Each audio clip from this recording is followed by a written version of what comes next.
요즘 우리가 타는 기차, 이게 그냥 쇠로 된 길 위를 달리는 거라고 생각하면 큰 오산입니다. 사실은요, 이게 하나의 거대한 데이터 공장, 데이터 생태계라고 할 수 있어요. 그래서 오늘 우리가 매일 타는 이 열차를 보이지 않는 곳에서 안전하고 효율적으로 움직이게 하는 그 핵심 인프라 한번 제대로 파헤쳐 보겠습니다. 자, 이걸 이해하려면요. 아주 기가 막힌 비유 하나로 시작해 볼게요.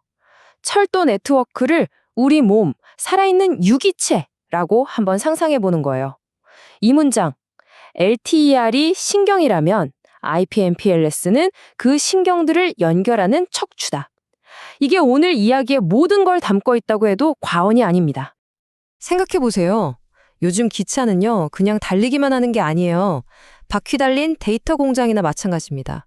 열차의 속도, 위치, 신호등 상태, 역사 안의 CCTV 영상, 또 관제실이랑 주고받는 음성 통신까지 와, 진짜 1초에도 어마어마한 양의 데이터가 쏟아져 나오거든요. 그럼 이 방대한 정보의 홍수를 도대체 어떻게 관리해야 할까요? 이게 바로 핵심인 거죠. 자, 바로 이 지점에서 우리가 오늘 꼭 답을 찾아야 할 질문이 나옵니다. 철도 시스템은 수많은 데이터 중에서 예를 들어 그냥 평범한 시스템 기록보다 당장 열차를 멈춰야 하는 긴급 제동 명령을 어떻게 알고 최우선으로 처리할 수 있을까요? 이게 바로 생명과 직결된 문제 아니겠습니까? 네, 맞습니다. 이 모든 데이터의 혼란을 아주 깔끔하게 정리해주는 우아한 해결책이 있습니다. 바로 IPMPLS라는 기술인데요. 오늘 얘기의 주인공이죠. IPMPLS가 뭐냐?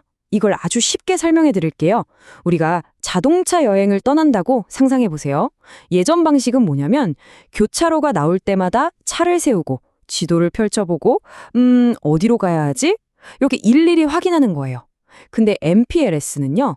그냥 하이패스 차로로 쌩쌩 달리는 겁니다. 이미 가장 빠른 길이 정해져 있으니까 멈출 필요가 없는 거죠. 정말 직관적이죠? 자, 이걸 조금만 더 기술적으로 표현해 보면 이렇습니다. IPMPLS는요, 데이터마다 복잡한 주소를 일일이 확인하는 대신 너는 이쪽 길로 가 하고 간단한 라벨을 딱 붙여주는 거예요. 그래서 경로가 미리 정해지는 거죠. 그러니까 인터넷처럼 상황에 따라 유연하게 대처하면서도 옛날 전용선처럼 안정성은 또 기가 막히게 좋은 말 그대로 두 마리 토끼를 다 잡은 기술인 겁니다. 자, 좋습니다. 데이터가 하이패스처럼 빠르게 움직인다는 건 이제 알았어요. 그런데 여기서 또 다른 질문이 생기죠. 그 많은 데이터 중에 시스템은 도대체 어떤 데이터가 더 중요해서 먼저 보내야 하는지, 그 순서는 어떻게 정하는 걸까요? 에이, 당연히 아니겠죠. 바로 이 지점에서 서비스 품질, 영어로는 QS라는 아주 중요한 개념이 등장합니다. 자, 이 표를 한번 보세요. 데이터에도 계급이 있다는 게 한눈에 보이죠? 맨 위 가장 중요한 1순위를 보면 KTCS, 그러니까 한국형 열차 제어 시스템이나 CBTC 같은 핵심 제어 신호들이 있습니다. 얘네들은 뭐랄까, 도로 위의 구급차 같은 존재예요. 사이렌 울리면서 다 비켜 하면 다른 차들이 길을 터주잖아요. 똑같습니다. 다른 모든 데이터를 제치고 무조건 가장 먼저 지나가야 하는 거죠. 그리고 그 아래로 관제실과 기관 사이 음성통화, 그 다음이 CCTV 영상, 마지막이 1번 시스템 기록 같은 데이터 순으로 우선순위가 착착 정해져 있는 겁니다. 네, 속도도 빠르고 우선순위도 정해졌어요. 근데 만약에 이 네트워크가 갑자기 툭 끊어져 버리면? 그럼 다 소용없는 거잖아요. 그래서 이 IPMPLS가 진짜 대단한 건 바로 장애가 생겼을 때 대처하는 능력입니다. 한번 보시죠. 자, 이 숫자 50m초, 50m초. 와, 이게 뭘 의미할까요? 철도 네트워크의 안정성을 얘기할 때 이 숫자는 그냥 시간이 아니에요. 이건 거의 안전에 대한 약속 그 자체라고 할 수 있습니다. 이 짧은 시간 안에 어마어마한 일이 벌어지거든요. 50m초, 이게 0.05초거든요. 우리가 눈을 한번 깜빡하는 시간보다도 훨씬 짧은 시간입니다. 바로 그 찰나의 순간에 네트워크에 문제가 생겼을 때 그걸 감지하고 예비 경로로 데이터를 보내는 모든 과정이 끝난다는 거예요. 정말 믿기지 않을 정도죠. 아니, 어떻게 이게 가능하냐? 바보 아니냐고요? 원리는 생각보다 간단합니다. 항상 플랜 B를 준비해 두는 거예요. 1번 경로로 데이터를 보내면서 동시에 2번 예비 경로도 계속 대기시켜 놓는 거죠.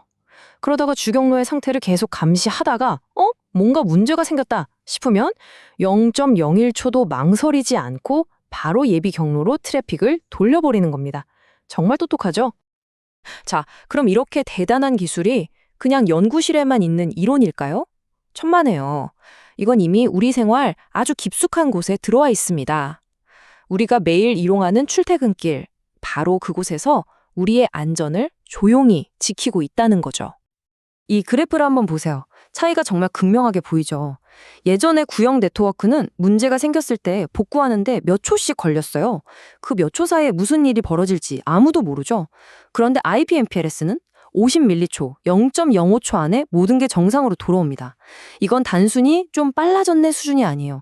안전에 대한 패러다임 자체가 완전히 바뀐 거대한 전환이라고 할 수 있습니다. 이게 그냥 먼 나라 얘기가 아니라는 걸 보여드릴게요.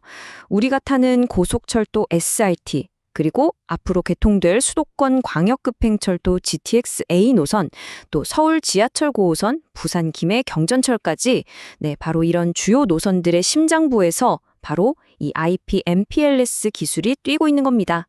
이제 좀 더 와 닿으시죠? 그래서 오늘 이야기의 핵심, 결론이 뭐냐? 바로 이겁니다. IP/MPLS는요, 우리 눈에는 보이지 않지만 현대철도가 안전하고 효율적으로 또 제 시간에 달릴 수 있게 해주는 디지털 척추, 디지털 중추라는 겁니다. 단순히 빠른 기술을 넘어서 더 촘촘한 배차 간격을 만들고 미래의 자율주행 열차 시대를 열어줄 우리 철도의 숨은 영웅인 셈이죠. 이 문장 하나가 오늘 내용 전체를 압축해서 보여주는 것 같습니다. 모든 신호, 모든 제어 데이터는 이 백본 위에서 생존한다. 이것이 바로 철도의 디지털 생명선이다. 정말 말 그대로죠. 이 네트워크가 멈춘다는 건 철도의 심장이 멈추는 것과 똑같은 의미입니다. 자, 오늘 이렇게 철도에 보이지 않는 동맥에 대해 알아봤는데요. 마지막으로 여러분께 질문 하나 던지면서 마무리할까 합니다. 다음에 기차를 타실 때 한 번쯤 생각해 보세요. 지금 이 순간 나의 안전한 여행을 위해서 우리 눈에 보이지 않는 곳에서 또 어떤 놀라운 시스템들이 이렇게 완벽한 조화를 이루며 작동하고 있을까요? 이런 호기심이 우리 주변 세상을 더 흥미롭게 만들어주지 않을까 싶습니다.